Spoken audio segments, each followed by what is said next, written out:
this is how I created my own custom 16 terabyte SSD portable drive. I used to have this Western Digital My Passport, which was having old Thunderbolt connectivity. It contains 2 into 2.5-inch drive on top of each other.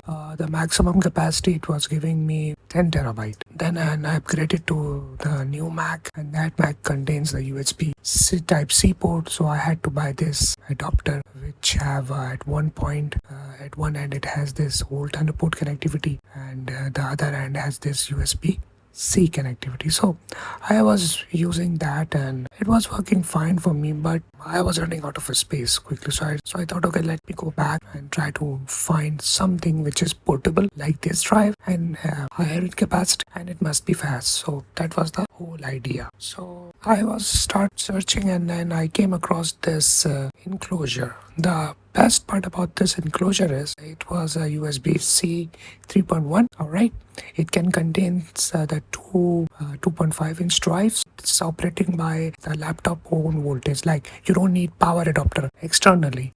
Although it do support external power supply, DC supply, but it also operates by the USB port. So that was the whole idea. And then I searched and I found this Samsung drives, which was highest capacity. Even till now, I believe there is no one else offering more than 8 terabyte in this 2.5 form factor, especially SSD. So I found these two things and I said, yalla, let's go. By the way, they are very expensive. Enclosure was like nearly $100. This was like 658 or 59, something like that. So that was quite expensive. So I ordered them, and then they arrived. They arrived in these enclosures. As you can see, looks fine. I start looking in them, and you can see the housing. It can support into RAID 0, RAID 1, and both power, bus power or AC power adapter. Aluminum case, very sturdy, 3.1 up to 10 gigabits per second interface. It works for me. And then I just start opening up the things, and this was the box. This was the box I came across, and it has the two LEDs in the front, which shows the connectivity. If one of the drive gets failure, there you can see that D1, D2. That's where you will see the faulty if any of the drive is not being detected. Usually they are blue if they are working. If they are not working or something else is offline, one of the drives or faulty, it will turn red.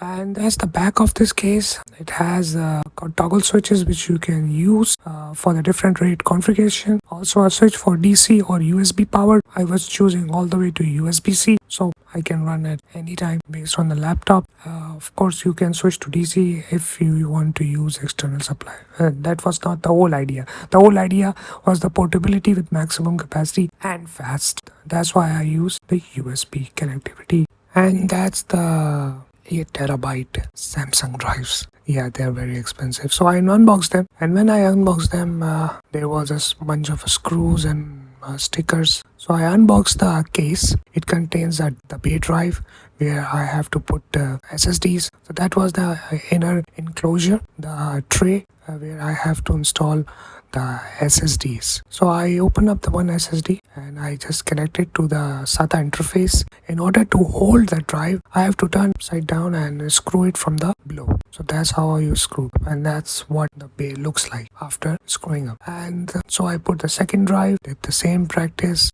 screw the whole thing upside down, and that's how it's ready to go. Then I put that tray inside the enclosure, screw all the four corners, and then there is one funny thing came with enclosure package, which is this. I was wondering what it is. Basically, cover of the four holes where you are tightening the tray inside. You have to just take it out and put it, so it provides both the cover and the cushioning for this aluminum case, because this aluminum case will going to produce the scratches on any surface you're going to put it. So these basically mandatory to put below this aluminum enclosure for all four corners in order to avoid any scratches. So once you're done, you have to press it to make it, because they comes with the glue, so you have to press it in order to make sure they won't get off. And that's how the whole assembly of the drive is done, which I connected to my laptop through the USB-C cable, and then I have to go into the laptop for the configuration. So I open up the disk utility. In the disk utility, I have to format each drive.